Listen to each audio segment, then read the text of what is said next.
우리에게 얼마나 큰 기쁨이 되는지 이런 찬양의 가사가 있는데 여러분 이 찬양 가사의 의미가 뭘까요? 이런 의미의 가사입니다. 존재 자체가 하나님의 기쁨이 되고 존재 자체가 누군가의 기쁨이 된다는 부모의 기쁨이 될 수도 있고 또 친구의 기쁨이 될 수도 있고 아무튼 존재 자체가 하나님의 기쁨이 되어지고 누군가에게 기쁨이 되어진다는 그런 의미의 가사가 당신이 이 세상에 존재함으로 인해 우리에게 얼마나 큰 기쁨이 되는지 그 찬양 가사의 의미입니다. 유용성이라는 말이 있습니다. 유용성. 우리가 살고 있는 세상을 지배하고 있는 그런 단어예요. 유용성. 제가 사전을 찾아보니까 이런 그 의미를 가지고 있더라고요. 쓸모가 있고 이용할 만한 특성. 이게 유용성이라고 하는 단어의 의미입니다. 쓸모가 있고 이용할 만한 특성. 여러분, 하나님께서 저와 여러분을 존중하시고 사랑하시는데 여러분 그 기준이 무엇일까요? 우리가 방금 인사를 나눴어요. 하나님께서 성도님을 사랑하십니다. 그럼에도 불구하고 사랑하십니다. 있는 모습 그대로 사랑하십니다. 이렇게 인사를 나눴잖아요.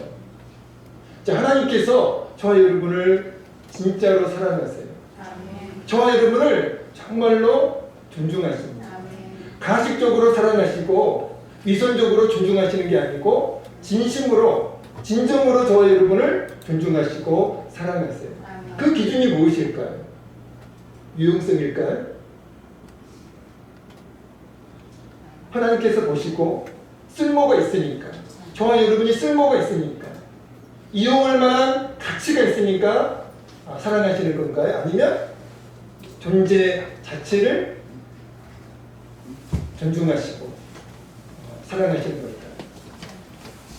하나님께서 저와 여러분을 존중하시고 사랑하시는 기준은 유용성이 아닙니다.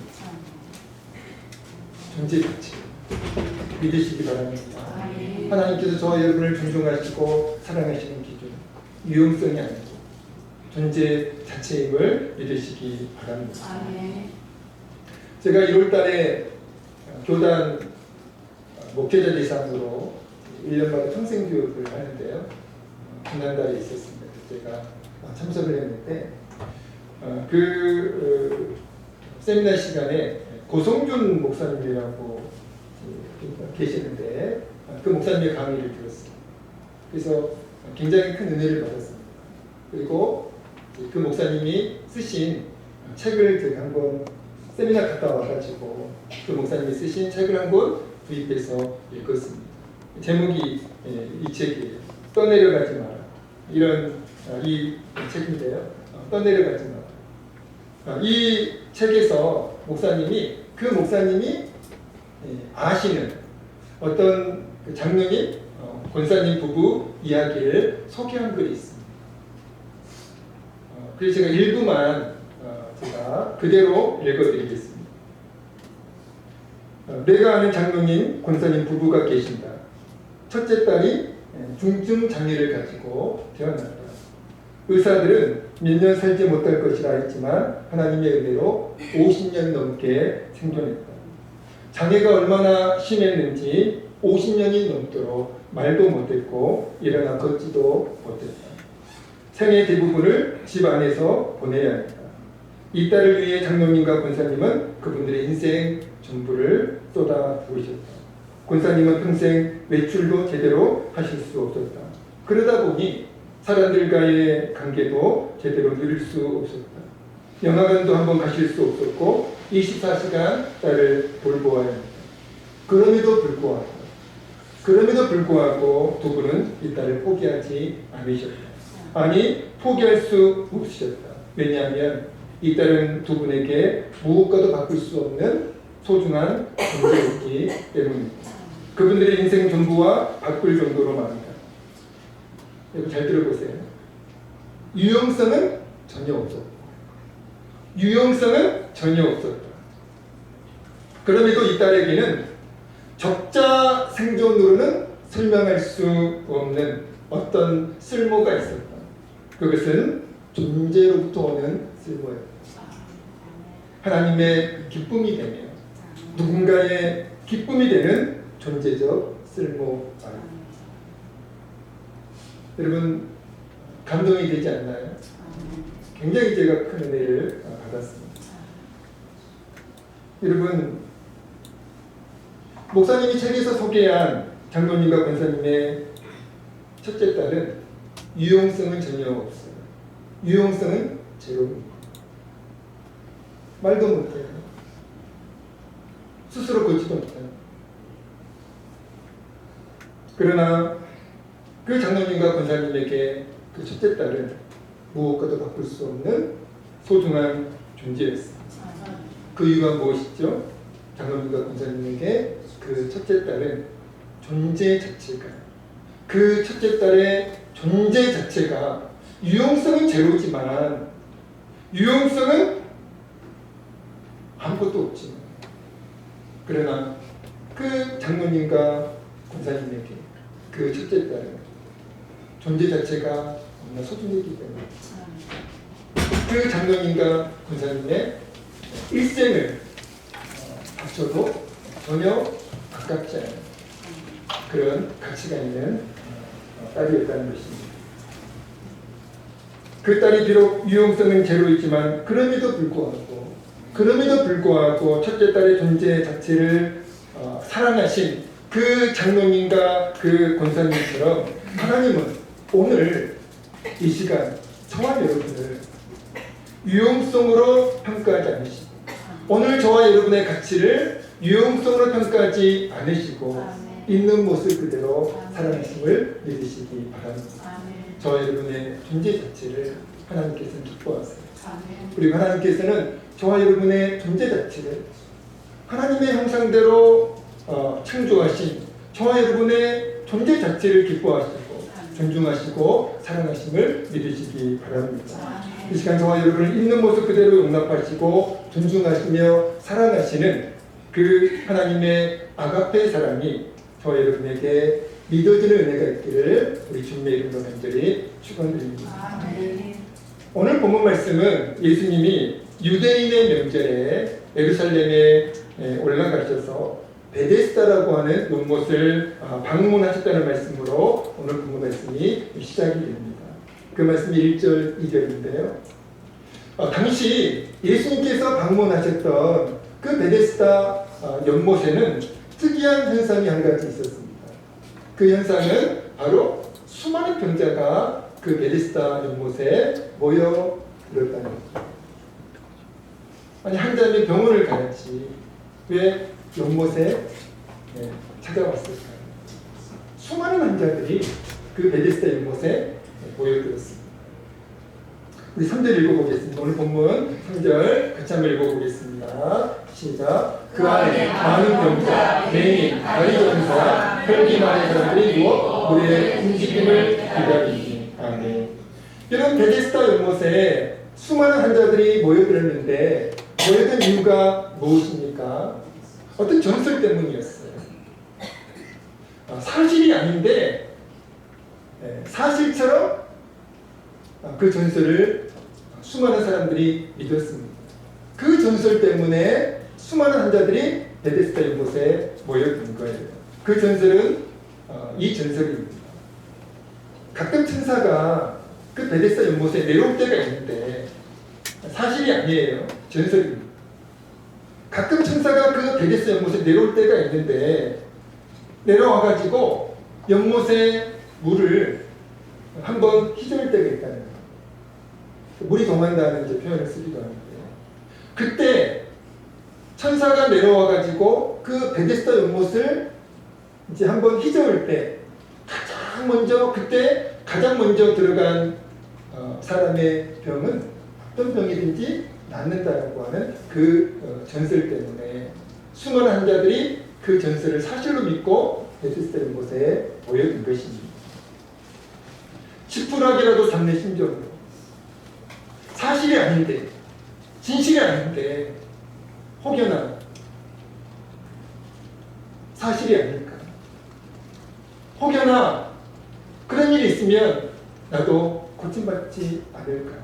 그런 기대감을 가지고 희망도 보냈지. 그렇게 베데스다 연못에 수많은 환자들이 모여있는 것입니다. 그러니까 여러분, 당시 베데스다 연못은 전쟁터였어요. 치열한 경쟁이 벌어지고 있는 전쟁터와 같았습니다.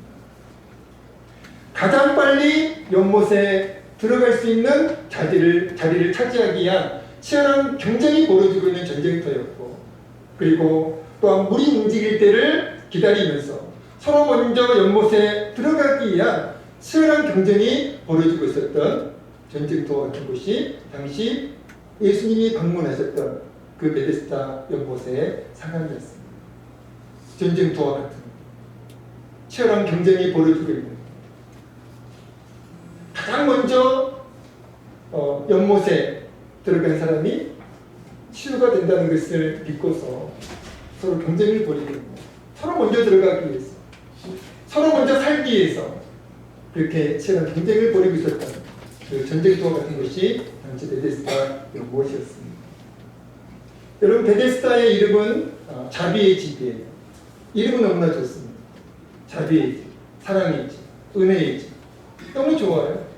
그러나 베데스다 연못의 실상은 어떠했습니까? 자비가 있었나요? 그 베데스다 연못의 이름처럼, 자비의 집이라고 하는, 사랑의 집이라고 하는 이름처럼 그 베데스다 연못에 자비와 사랑과 존중과 배려가 있었나요? 전혀 없었어요. 오직 경쟁만 있었어요. 오직 적자 생존의 논리만 그 베데스다 연못을 지배하고 있었습니다. 당시 베데스다 연못은 오늘 우리가 살고 있는 세상의 축소판이라고 할 수 있습니다. 오늘 우리가 살고 있는 세상 어떻습니까? 자비와 사랑이 지배하고 있나요? 존중과 배려가 지배하고 있습니까? 아니에요. 오늘 우리가 살고 있는 세상을 절대적으로 지배하고 있는 것은 자비와 사랑이 아닙니다. 존중과 배려가 아니에요. 오직 경쟁과 적자 생존의 논리가 절대적으로 지배하고 있습니다. 적자 생존의 논리 다 아시죠? 강한 자만이 살아남는다. 강한 자만이 살아남는다. 뛰어난 사람만이 우대받는다. 존중받는다. 이게 적자 생존의 논리입니다. 1등만이 존중받고 1등만이 우대받는 세상. 우리가 살고 있는 세상입니다. 여러분, 적자 생존의 논리는 경쟁에서 승리한 사람만 존중받고 우대받는다는 논리입니다. 실력이 없는 사람, 무능력한 사람은 도태되어야 한다는 것. 없어져야 된다는 것입니다. 무서운 논리죠. 진화론의 논리. 이 진화론의 논리가 창조론의 논리가 아니라 이 진화론의 논리, 적자 생존의 논리가 진화론이거든요.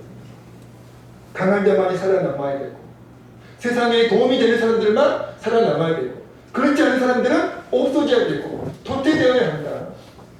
이게 적자 생존의 논리입니다. 오늘 우리가 살고 있는 세상을 이 적자 생존의 논리가 지배하고 있어요. 여러분, 이 적자 생존의 논리에 의하면 공부를 잘하는 학생은 쓸모있는 학생입니다. 그러나 공부를 못하는 학생은 쓸모없는 존재가 되는 것이죠.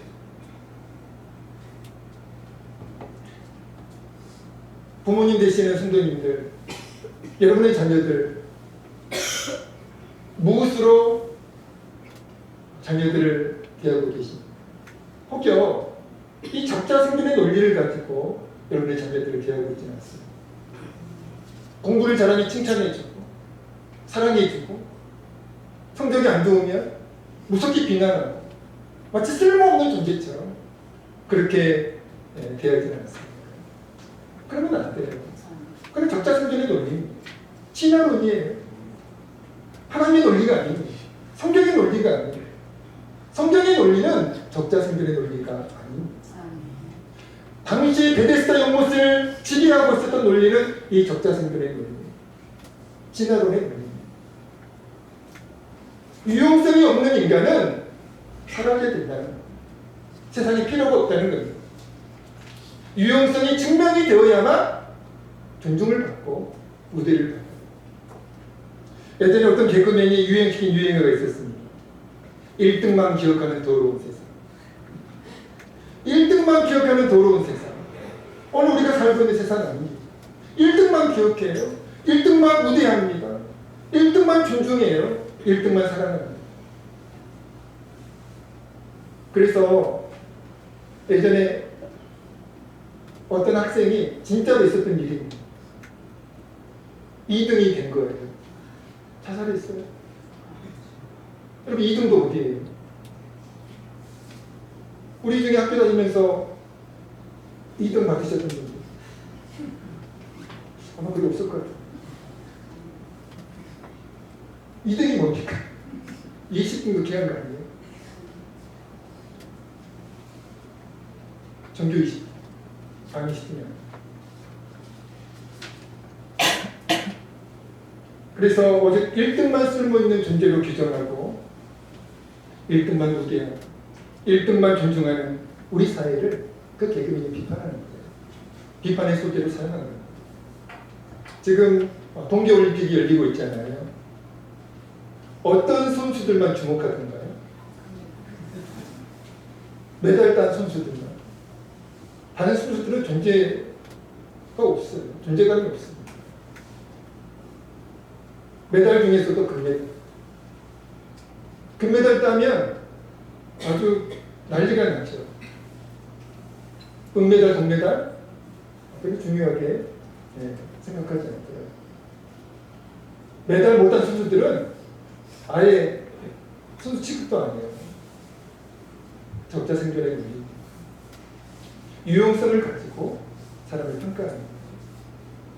유용성이 사람을 평가하는 기준이 되는 겁니다.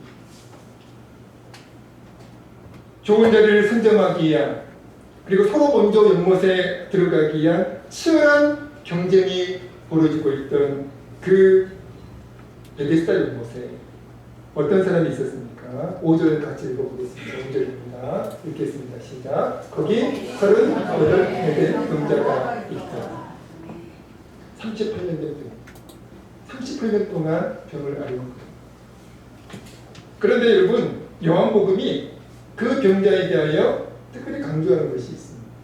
5절, 6절 같이 한번 읽어보겠습니다. 5절, 6절 시작. 거기 38의 병자가 있더라. 예수께서 그 눈물을 보시고 병에서 오래 일어나시고 이르시되 내가 낫도다. 요한복음 말씀이 그 병자에 대하여 무엇을 강조하고 있는 것 같습니까? 38년째 누워 지내는 심각한 상태의 병자. 그냥 병자가 아니고요. 38년째 누워 지내는 심각한 상태의 병자. 오늘 본문 말씀이 그 병자에 대하여 강조하고 있는 내용입니다.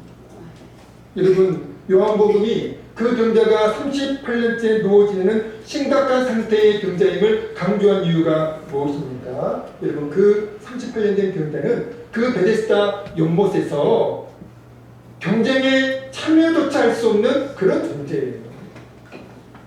치열한 경쟁이 벌어지고 있는 그 베데스다 연못에서 이 38년 된 병자는 그 경쟁에도 참여할 수가 없습니다. 스스로 걷지도 못하는데, 누워만 있는데 어떻게 그 경쟁에 참여할 수가 있냐고요. 그 요한복음이 그걸 강조하고 있는 거죠. 여러분, 적자 생존의 논리에 의하면, 세상의 논리에 의하면 이 38년 된 병자는 유용성이 전혀 없는 존재예요. 그래서 쓸모없고 무가치한 존재입니다. 세상에 존재하면 안 되는 그런 쓸모없는 인생입니다. 사라져야 되는,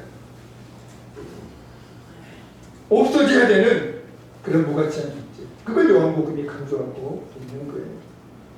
그러나 여러분, 예수님은 아무도 주목하지 않는 적자 생존의 논리 논리에 의해서 빨리 죽었으면 생각하는 그 38년 된 병자를 예수님 주목하셨습니다. 그리고 그에게 찾아가셨습니다. 그리고 그에게 말을 먼저 거셨죠. 내가 낫고자 합니다. 내가 낫고자 합니다. 아무도 그 38년 된 병자를 주목하지 않아요. 아무도 그를 존중하지 않아요. 아무도 그를 배려하지 않아요. 아무도 그에게 말을 걸지 않았습니다. 예수님은 그를 먼저 찾아가셨어요. 그를 주목하셨고 그리고 그에게 말을 거셨어요. 내가 낫고자 합니다. 여러분, 이 말씀의 의미가 뭘까요? 믿음을 요구하십니다.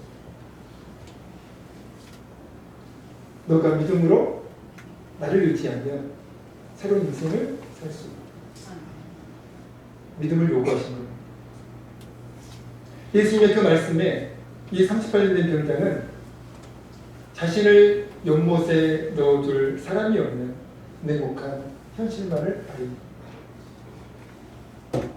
천사가 내려왔어요. 불을 휘저을 때 가장 먼저 불에 들어가는 사람의 병은 낫는다는 거예요. 설령 그런 일이 있더라도 나를 그 연못에 넣어줄 사람이 없습니다. 나를 도와줄 사람이 없습니다. 그 자신이 놓여있는 그 냉혹한 현실을 예수님께 알립니다. 7절 말씀 드릴까요? 7절입니다. 읽겠습니다. 시작. 병자가 대답하되 주여 우리 문제될 나를 못에 넣어주는 사람이 없어 내가 가는데 나를 먼저 내려가나. 자신을 연못에 넣어줄 사람이 없는 그 냉혹한 현실, 자신의 비참한 현실을 주님께 솔직히 알리겠습니다. 예수님이 병자의 그 말을 들으시고 뭐라고 말씀하세요? 내 자리를 들고 걸어라. 내 자리를 들고 걸어라. 그렇게 말씀하세요. 그 말씀 후에 그 병자에게 놀라운 일이 일어났습니다. 그 병자 38년 동안 고침받지 못한 그 38년 된 병자의 병이 치유가 되었고, 그리고 예수님의 말씀처럼 자리를 들고 걸어가는 놀라운 기적이 그 병자에게 일어났습니다. 8절 구절 같이 읽어보겠습니다. 8절 구절입니다. 시작. 예수께서 이르시되 일어나 내 자리를 들고 걸어가라 하시니 그 사람이 곧 나와서 자리를 들고 걸어가나 이날 안식이. 사랑하는 여러분, 내 자리를 들고 걸어라. 주님의 이 말씀이 그 38년 된 병자에게 힘이 되었고 능력이 되었고 그리고 기적의 통로가 된 줄로 믿습니다. 바라기는 저와 여러분의 인생에도 주님의 말씀이 임하는 은혜가 있기를, 주님의 말씀이 들려지는 은혜가 있기를, 그래서 우리 삶에도 놀라운 은혜가 일어나서 그리고 놀라운 주님의 역사가 임한 그 은혜가 있기를 주의 이름으로 간절히 축원드립니다. 사랑하는 성도 여러분, 예수님이 38년 된 병자를 주목하시고 그 병자에게 놀라운 은혜를 베풀어 주신 것은 어떤 의미일까요? 그 병자에게 유용성은 전혀 없었습니다. 세상의 논리에 의하면, 적자생존의 논리에 의하면 그 38년 된 병자는 쓸모없는 존재였어요. 무가치한 존재였습니다. 살아있는 것이 세상에 도움이 되지 않는, 사회에 전혀 도움이 되지 않는 그런 존재였어요. 그래서 세상은 무시했습니다. 조롱했어요. 경멸했습니다. 존중하지 않았습니다. 사랑하지 않았습니다. 그러나 예수님은 그 38년 된 병자의 존재 자체를 기뻐하셨고 존중하셨고 그리고 특별한 사랑으로 사랑하신 것입니다. 오늘 우리가 살고 있는 세상은 유용성으로 능력이 있는가, 실력이 있는가, 돈이 있는가, 스펙이 있는가, 세상에 도움이 되는가, 그 유용성으로 사람을 평가하지만, 사람의 가치를 평가하지만, 그러나 하나님은 유용성으로 사람의 가치를 평가하지 않으십니다. 하나님은 하나님의 형상으로 창조하신 사람의 존재 자체를 기뻐하시고 존중하시고 사랑하시는 줄로 믿으시기 바랍니다. 하나님은 저와 여러분에게 설령 유용성이 1도 없을지라도 저와 여러분에게 유용성이 1도 없을지라도 아까 그 장로님과 권사님의 그 첫째 딸과 같이 저와 여러분에게 유용성이 1도 없다 할지라도 하나님은 저와 여러분의 존재 자체를 기뻐하시고 존중하시며 사랑하시는 줄로 믿으시기 바랍니다. 하나님께서 이 시간 저와 여러분에게 하시는 말씀이 있습니다. 세상은 우리에게 너는 쓸모있는 존재인가?